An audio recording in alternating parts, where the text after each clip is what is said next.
Tonight, a new campaign encouraging young men in the region to train their bodies and their minds. And meet the Port Lincoln swimming coach playing a big role outside of the pool.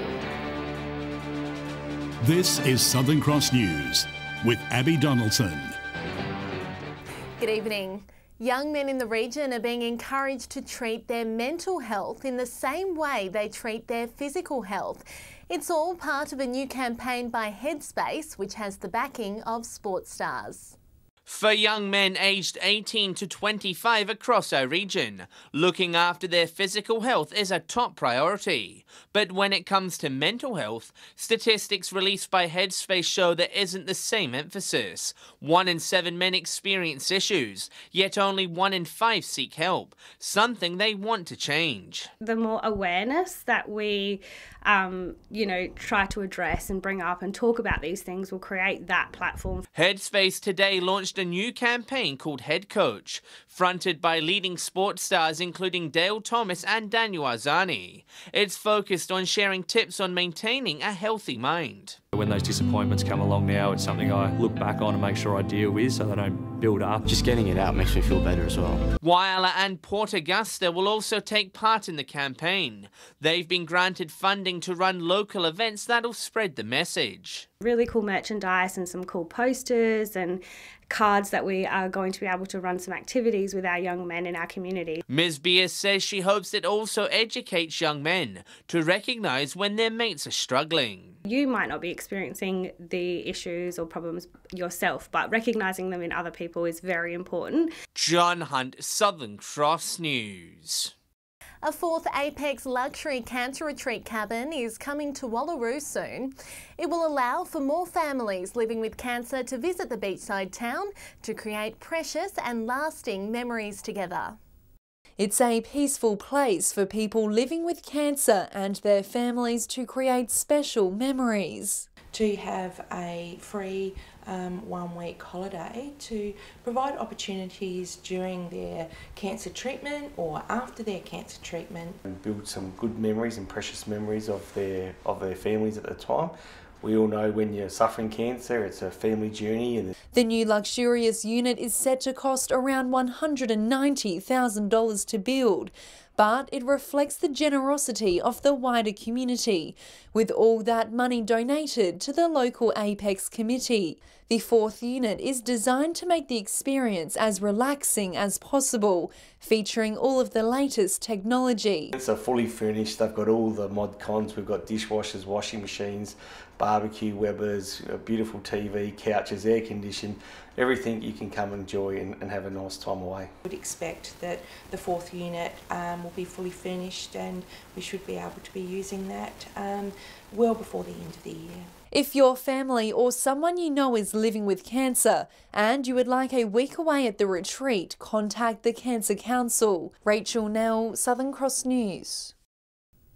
A Broken Hill man has been fined more than $600 after police caught him doing a burnout near a local shopping centre. The 36-year-old was stopped by police after they spotted a man accelerating harshly while turning onto Gosson Street just before 10 o'clock last night. Police say the burnout stretched over 20 metres. The man was slapped with a $673 fine and lost 3 demerit points. Changes to how our local NRM boards operate is now open for public consultation. Residents are being asked to provide feedback on the new measures, which will see more control return to the regions. Natural resource boards are in charge of protecting and developing our unique landscapes. Through a number of programs, they keep on top of pests, while also encouraging responsible behaviour. The new state government is now set to change how they operate, with a focus on more autonomy. Decision-making was increasingly being sucked into Metropolitan Adelaide, into the Environment Department's bureaucracy. Under the changes, NRMs would be renamed as landscape boards. Each board will set its own budget and will have increased control over projects in partnership with NGOs and federal and local governments. Lifting the vision of NRM and saying we're about the big picture here, we're about getting all of South Australia's natural environment working well. The EP's NRM chair is cautiously welcoming change. Thinking that it can go back to a small community group to solve those problems is in many ways a bit nonsensical. If we can streamline the way we access that expertise, that will help. He says residents should get engaged and have their say. yoursay.sa.gov.au, NRM reforms, having a say there, or sending an email. John Hunt, Southern Cross News. After 5 successful years, the final chapter has closed for the Clare Writers Festival. Organisers say the events ended on a high note with a surplus of funds donated to a local organisation. It's the end of an era for bookworms. 2013 until 2017, we ran 5 successful festivals and had a raft of authors who had some really good credentials. The committee says it wasn't expecting to draw such large crowds from outside the region. Clare residents didn't seem to want to come to the festival. We'd built it for them and we were hoping that people from Clare would enjoy it, but we found that most of the people who attended were from Adelaide. With a writers' festival already held in Adelaide, the small committee of just 4 women decided it was time to close the book after many successful events. We were always a year in advance, so not only were we working on our current festival, but we were already planning the festival that was the next year's festival as well. You put that all together and it's a lot of work. For the last 5 years, we spent every month for every year working on the festival in some form or another, and we got tired. But the festival is ending on a high by donating over $10,500 to the Wool, Wine and Wheat Country Education Fund for local students. It provides scholarships for kids leaving Year 12 to go into university. Rachel Nell, Southern Cross News. The award-winning Port Lincoln Hotel has added another accolade to their collection. The team came away with a win at the state's Hotel Industry Awards for their efforts in boosting local tourism. It's time to crack open the champagne. The Port Lincoln Hotel team has been awarded the best hotel in the state for tourism and regional promotion. It's not just success for the Port Lincoln Hotel, it's success for the whole region. Very excited. We put a lot of work into it, a lot of focus on tourism and digital marketing over the last 12 months, so it's a privilege to be recognised. Putting the success of their award down to some unique initiatives to open tourists' eyes to the endless adventures in the region. Last year we were fortunate enough to get some new TVs in the hotel, and with that we were able to put some dedicated tourism channels in our rooms for visitors. Along with the new TV displays, the team has been looking at new digital strategies. And working more closely with SATIC and some local tourism providers, and looking at industry trends and how we can adapt those to the Port Lincoln and the Eyre Peninsula. Part of the hotel's tourism strategy has also been to highlight some of the lesser known attractions, such as the Parnkala Walking Trail and local historical sites. If we give people the total experience here in Port Lincoln, they'll go back and tell their friends, so they can so their friends and their family to come back and visit, or they'll come back and visit again. Casey Trelaw, Southern Cross News. Still to come tonight, we meet the Port Lincoln swimming coach playing a huge role outside of the pool.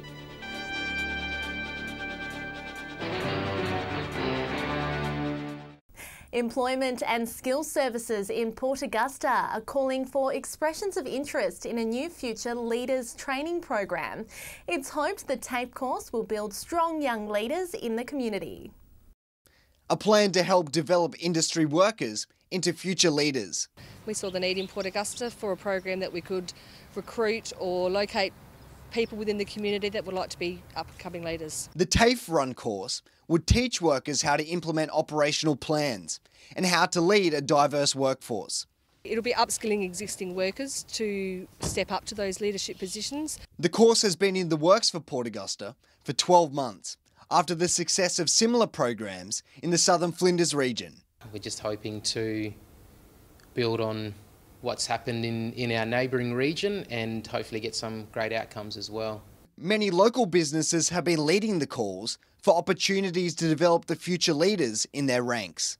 There's a strong need from local people saying that we need to invest in our young people. With only limited places available in this program, organisers say an influx of interest from future leaders could see the course up and running as early as next month. And hopefully this project will then be brought into other regions, such as we're looking at in Whyalla and Port Lincoln as well. Garth Burley Southern Cross News.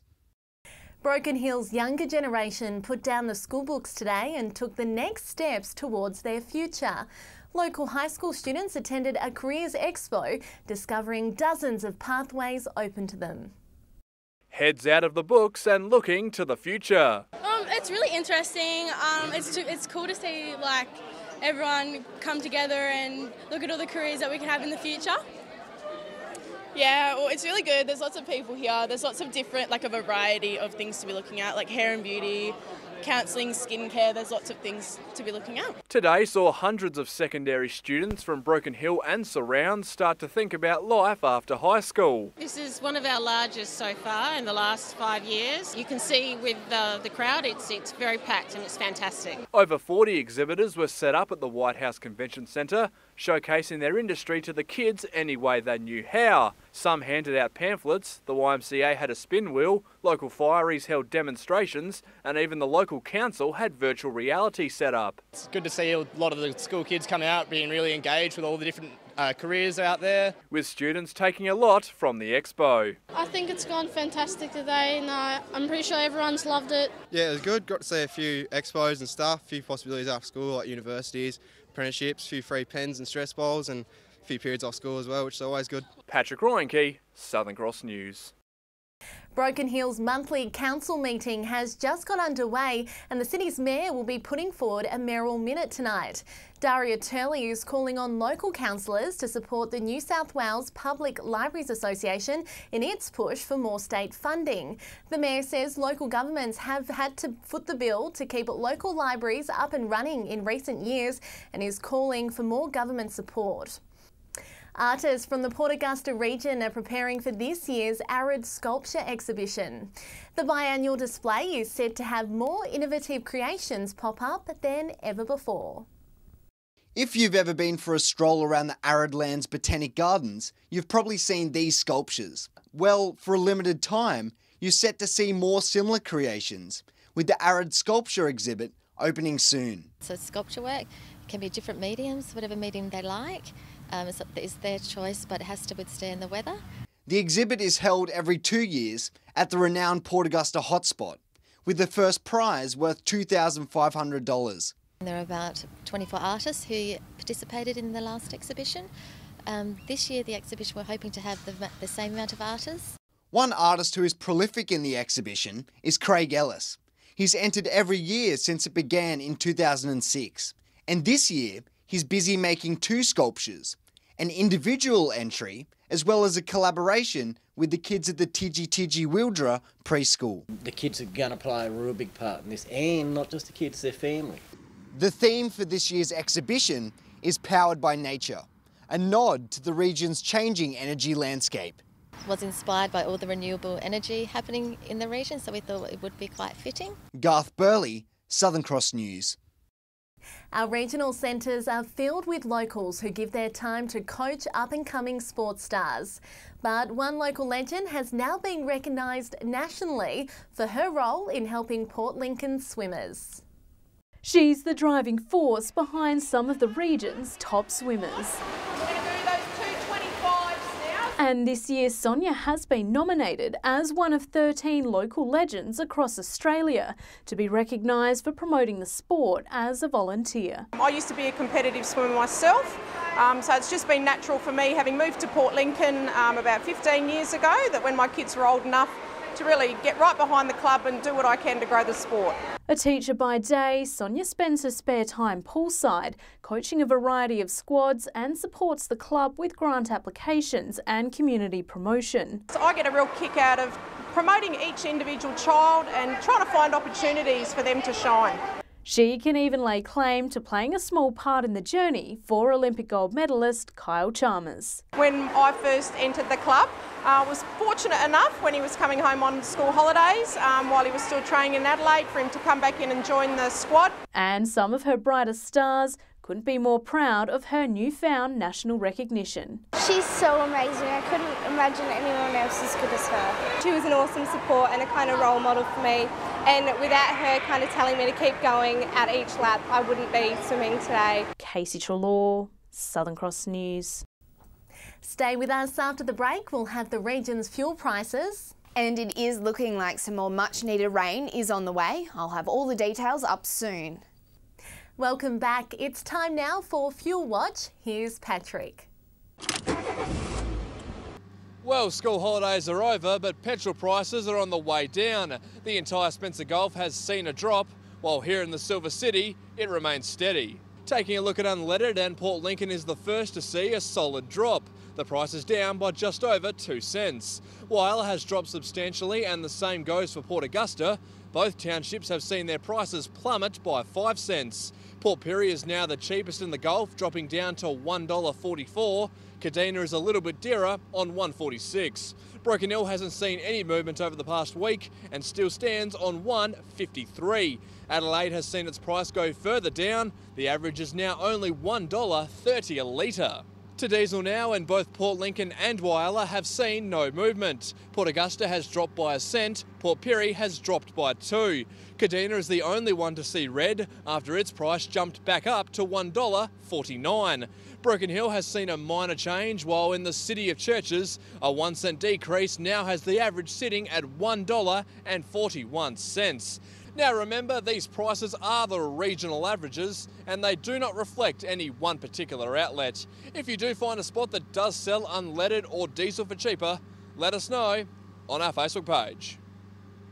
And time now for the weather with Amy. Thanks, Abby.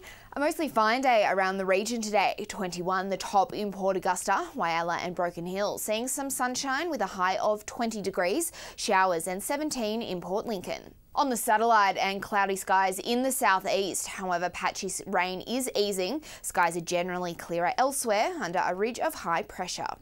If you're heading out on the waters tomorrow, northerly winds are shifting northeasterly up to 15 knots with seas reaching 1 metre.